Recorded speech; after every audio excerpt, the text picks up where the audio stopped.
Quem leva o Brasileirão? Flamengo, Palmeiras ou um novo coadjuvante que seria o Atlético Paranaense? A imprensa debateu e pegou fogo. Se é novo por aqui, por favor, não esqueça de deixar aquele like, se inscrever no canal, ajuda demais o meu trabalho. Créditos, direitos de imagem, Sport TV, Grupo Globo e também preparação para Cruzeiro e Flamengo, o jogo que vai parar o Brasil. Vamos pro vídeo. O tratamento que Palmeiras, o olhar que Palmeiras e Flamengo recebem. O Palmeiras vem jogando mal há algum tempo e os números, especialmente dos jogos em casa, são os indicadores que explicam isso. O Palmeiras tem jogado mal. O Flamengo, ele jogou mal, especialmente duas partidas, contra o São Paulo e o Internacional. Não que eu acho que essas equipes são imbatíveis. Uma coisa é você jogar mal e outra coisa, você jogar bem, você pode perder. Não tem time imbatível no futebol brasileiro. Mas o Flamengo, que fez ontem, para mim, uma das melhores exibições do final de semana, após o empate com o Internacional, criou-se a ideia de que o Flamengo precisava de reforços. Primeiro, a busca pelo Almada, legítima, baita reforço. Óbvio. Aí o Almada optou por jogar no River Plate. Aí a busca pelo Luiz Henrique. E quando o presidente do Flamengo sensatamente age e diz: eu não vou gastar algo que vai alegrar a torcida e depois vai danificar o orçamento do clube, diz: opa, chegou no nosso limite, nós não vamos passar desse limite. Criou-se uma: ai meu Deus, o que vai acontecer? Gente, o Flamengo tem elenco para brigar pelo Campeonato Brasileiro, que ele vai brigar até o fim, e para brigar pelo título da Libertadores. Ontem, por exemplo, no Maracanã, nós vimos que o Bruno Henrique entrou no segundo tempo e fez um belíssimo gol. Ah, se viesse o Almada, se viesse o Luiz Henrique, seria ótimo? Claro que seria ótimo. Para qualquer time seria ótimo.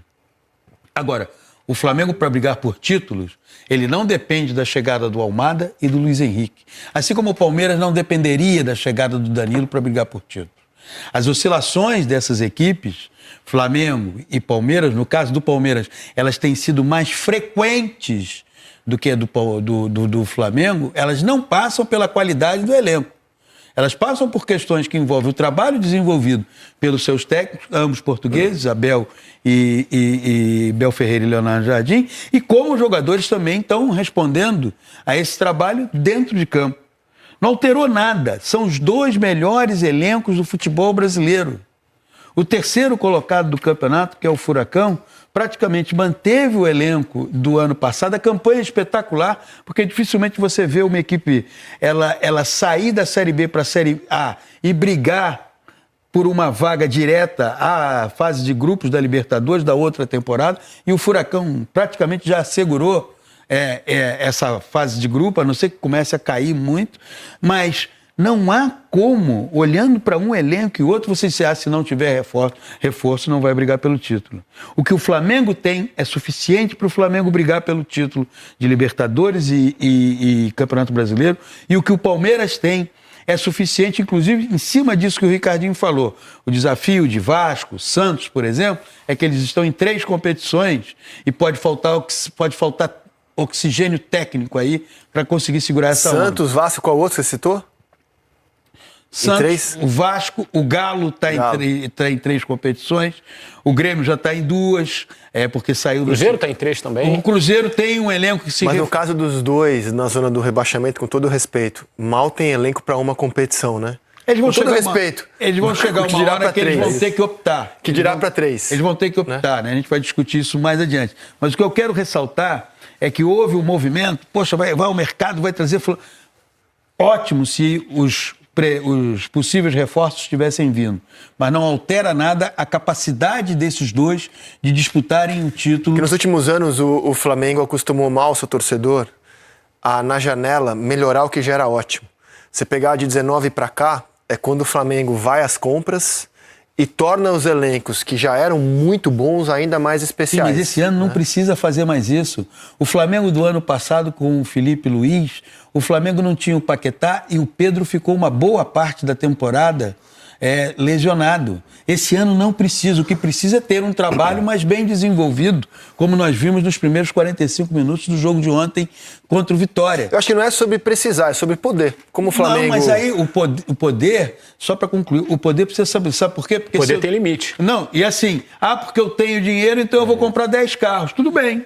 Agora, cada carro tem um IPVA mais alto do que o outro. E aí, depois de um tempo, você não está pagando IPVA. O que o presidente do Flamengo fez foi absolutamente correto. Loucura eu não vou fazer, porque não precisa. O que eu acho, esse que pegou, e ontem até a gente comentou no fechamento, né, Rizek, é que os discursos mudaram. E aí o torcedor fica chateado com essa história, porque você, sei lá, 2, 3 meses atrás, ouvia o quadro diretivo do Flamengo falar que tinha dinheiro para gastar. Exato. Se precisasse reforçar e gastar 1 bilhão para ser campeão, ia gastar 1 bilhão. O Boto cansou de dizer que ia contratar isso, contratar aquilo, enfim. E aí chegou e não contratou. Ok, não contratou, tentou 2 belos reforços, não conseguiu. O presidente impôs um limite de gastos que não alcançou o que o Zenit queria, no caso do Luiz Henrique. Isso. Ok, o problema é a diferença de discurso. Quando você começa a falar muito, você paga pela língua. Então, acontece o seguinte... Esse é o ponto. O poder... a ação depois foi correta. Não, claro. Então... Agora, o discurso anterior é que não foi bom. Porque o poder, seja ele financeiro ou o poder de governar, combinado com o poder financeiro, é uma equação simples. Ele gera incontinência verbal. É isso. Porque se eu tenho poder político e se eu tenho grana, eu vou falar. Não, se eu estou negociando agora, com quem anuncia, eu vou gastar o que for, eu tenho 1 bilhão. Mas beleza, bem, paga aqui o meu preço, veja então. Bem, ao mesmo tempo, o poder muitas vezes te faz irresponsável. Ainda mais quando você dirige clube, porque você é passageiro ali, e aí, de repente, a dívida vai para outro. O Flamengo viveu isso até 2013, quando, enfim, começou... E hoje tem um estatuto bem rígido com isso. Exatamente. Então, assim, falou que ia fazer isso, falou que ia fazer aquilo. Não sei se está arrependido, porque não me parece característica da própria personalidade se arrepender do que diz. Mas o mais importante é que no momento em que... E agora? Vai por esse caminho ou vai para aquele caminho? Não, vamos ficar aqui. O que eu disse, eu falei, pronto, esquece. É melhor para o clube. Foi muito melhor para o clube. Porque o clube não precisa de reforços. O que eu acho, já que vocês tocaram nesse ponto de reforços, é que o Flamengo, com o elenco espetacular que tem, precisa buscar um pouco mais de eficiência nesse elenco. Aí é trabalho. Então, assim, eu acho que tem muito jogador lá que foi trazido a preço de ouro, e que não dá o retorno que outrora já tenha dado. Então, por exemplo, o Flamengo tem jogadores lá. O Cebolinha, quando veio, era uma estrela, assim, absurdo. Ele já não responde mais à altura. O próprio Emerson Royal é um jogador que Esse nunca respondeu. Não responde ao investimento. Então, o Flamengo tem jogadores ali ainda muito caros e talvez seja o caso de começar a pensar ainda mais eficiência a um elenco que, se você tem tanta gente cara ali que não dá resposta, está indo buscar outros para as mesmas posições, talvez o próximo passo seja melhorar um pouco a eficiência de quem está lá. Exato. O Ricardinho conhece isso muito melhor do que qualquer um de nós. O Muricy tinha uma frase que é a seguinte: técnico não pode desistir de jogador. O técnico tem que tentar tirar o máximo do jogador. E o jogador também tem que entender que ele precisa dar o máximo. Há alguns jogadores do Flamengo que, nesse instante, eles estão mais na sombra do que no sol. Agora, quando você tem sombra, é sinal que você tem sol.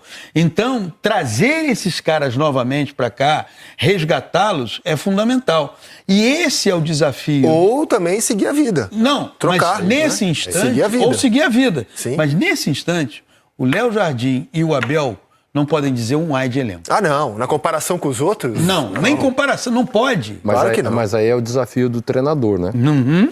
É o trabalho dele, junto com a direção.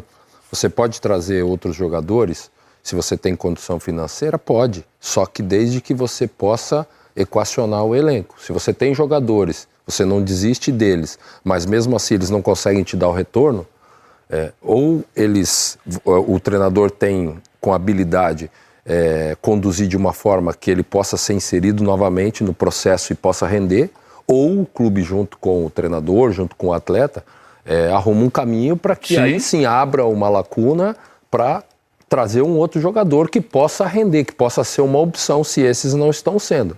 Agora que o Flamengo tem um leque de opções para o treinador, e agora o desafio é justamente esse, é você ter todas essas opções e fazer dessas opções um time, porque independente da questão financeira, você se aproxima de uma conquista porque você pelo poder financeiro, contrata bons jogadores. Você paga bem, contrata bons jogadores. O nível de qualidade aumenta, você está próximo da conquista, mas isso não quer dizer que você vai ganhar. Se não tiver um bom trabalho, eu já vi muitos times com grandes jogadores... O próprio Flamengo já teve isso. E não conseguiu. Então, assim, é importante que isso seja um processo de contratação, de ver quem está no elenco e está correspondendo ou não, e que vai estar inserido nesse processo, e também no trabalho do treinador. Até porque... Concordo plenamente. Isso que a gente sempre fala aqui, né? Sempre cobra sobre essa questão. O Flamengo tem um baita do elenco e muitos jogadores que não estão conseguindo extrair, seja por responsabilidade do treinador, aí é outra questão, né? Mas pelo menos os jogadores que ele está colocando não está conseguindo extrair o melhor. Você vê o próprio Everton Araújo, que desceu bastante nas mãos do Leonardo Jardim, o próprio Samuel Lino é outro exemplo. O Ailton Lucas, que a gente tanto critica aqui, jogou muito bem domingo contra o Vitória. Vamos dizer assim, a la Messi, aquele drible que ele deu. Se o Pedro consegue colocar a bola para dentro, ia ser um golaço. O Flamengo jogou muito bem domingo. Primeiro tempo espetacular, como o próprio Eric Faria falou, né? Os 2 primeiros jogos do Flamengo foi algo assim, até difícil de lidar, né? E o Flamengo contra o Vitória fez uma das melhores partidas pós-Copa do Mundo. Bom, vamos lá. Trazer algumas informações aqui para vocês sobre a questão do Cruzeiro. Jogo de quarta-feira. Jogo é às 9h30 da noite, né? Cruzeiro e Flamengo. Opa, saiu uma informação aqui agora. Pedro define salário para renovar com o Flamengo. Informação aqui do Paparazzo Negro. Pedro tem contrato com o Flamengo até 2027, mas deseja uma valorização salarial para renovar. O atacante, que recebe cerca de R$1 milhão por mês, já teve reunião entre seus representantes e a diretoria rubro-negra. Segundo o RTI1 Esportes, Pedro deseja cerca de 1,8... Deixa eu só tirar isso aqui que tá atrapalhando, só um minutinho. 1,8 milhões mensais, valor que colocaria entre os 3 maiores salários do elenco. O Flamengo deve formalizar a proposta em breve. Pedro, que tem 29 anos, não deseja sair do clube. Em 2026, soma 21 gols em 34 jogos e é o vice-artilheiro do Brasileirão com 12 gols. A diretoria não quer deixar a renovação por última hora. Valor aí bem acima do que a gente esperava, né? 1,8 milhões, mas merece, né? O Pedro, sabe da qualidade do Pedro, isso é indiscutível, né? Pedro é um cara acima da média, né? Um baita de um jogador. Baita de um jogador mesmo.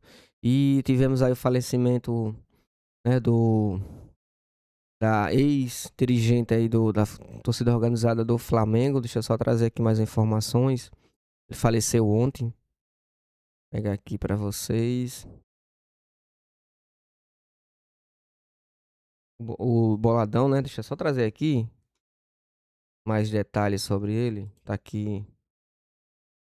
Cadê? É o André Luiz, o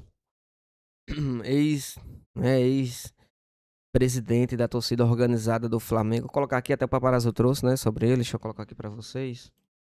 Ele faleceu, infelizmente. Até o Flamengo fez uma nota. Aqui ele, o Bodão. O André Luiz, o Bodão. O Flamengo fez até uma nota. Deixa eu procurar aqui a nota do Flamengo.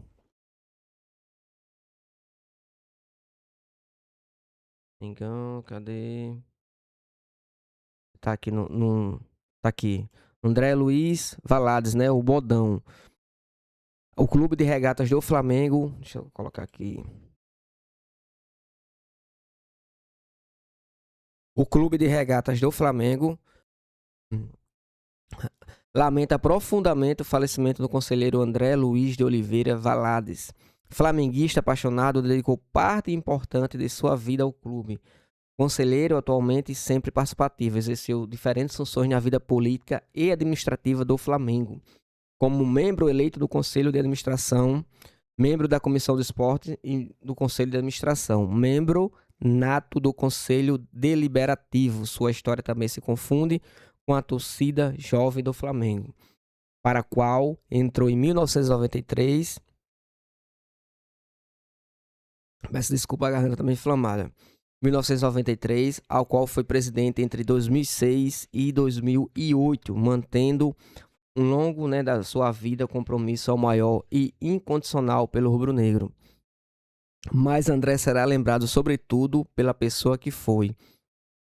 Pai dedicado, profundamente ligado à família, amigo leal e presença querida por todos que tiveram o privilégio de conviver com ele, sempre com um sorriso no rosto. Deixa sua esposa e 2 filhos, um de 11 e outro de 14 anos. Morreu muito novo, né? O boladão. Sua ausência fará muita falta, mas seu legado de amizade, lealdade e amor no Flamengo permanecerão na memória de todos que o conheceram. Com certeza será sempre lembrado. Descanse em paz aí, nota oficial do Clube de Regatas do Flamengo sobre, infelizmente, o falecimento do André Luiz Baladas, né? O Boldão. Mas coloca aí nos comentários a sua opinião, né? É bem difícil. Deixar 2 filhos, um de 11 e 14 é complicado. Bom, falar aqui um pouquinho sobre o Flamengo. Pega o Cruzeiro agora. Quarta-feira, jogo muito difícil, muito complicado, muito estudado, literalmente. O Arthur Jorge é um baita de um treinador. O time do Cruzeiro tá jogando muito bem, como falou. Teve 5 reforços, entretanto, precisa, né? Em relação ao elenco do Cruzeiro para o elenco do Flamengo. O Flamengo estava mais estruturado. O Cruzeiro está se reformulando agora. Mesmo assim, tem um baita de um time e merece todo o respeito. Por isso, acredito que vai ser um jogo bem difícil. Ainda mais o primeiro jogo sendo no Mineirão. O Flamengo conseguindo um resultado positivo, um empate ou uma vitória, que, na minha opinião, vai ser um jogo bem disputado. O Flamengo conseguiria um bom resultado, né, para o próximo jogo, que vai ser no Maracanã. Mas coloque aí nos comentários a sua opinião. Jogo 9h30 da noite no Mineirão. Transmissão da GETV, né, no YouTube, com imagens. Globoplay, TV aberta também na Globo. Vai ser um jogo para parar literalmente o Brasil. E qual será a escalação do Flamengo? Essa é a grande questão. E como ele vai achar uma vaguinha aí pro Lucas Paquetá encaixar nesse time? Será que o Lucas Paquetá vai ser titular diante do Cruzeiro? Quem ele vai tirar? Pulgar? Não dá. Jorginho? Tão pouco. Arrascaeta? Esquece. Não tem como tirar o Arrascaeta desse time. Porque ele tá jogando, né? O jogo agora contra o Vitória foi um absurdo. Samuel Lino, outra dor de cabeça também. Isso vai ser a grande questão. Se colocar ele pra direita, não rende tanto, como a gente já vê, tanto na seleção brasileira como no próprio Flamengo. Não é a área do Lucas Paquetá jogar pela ponta direita.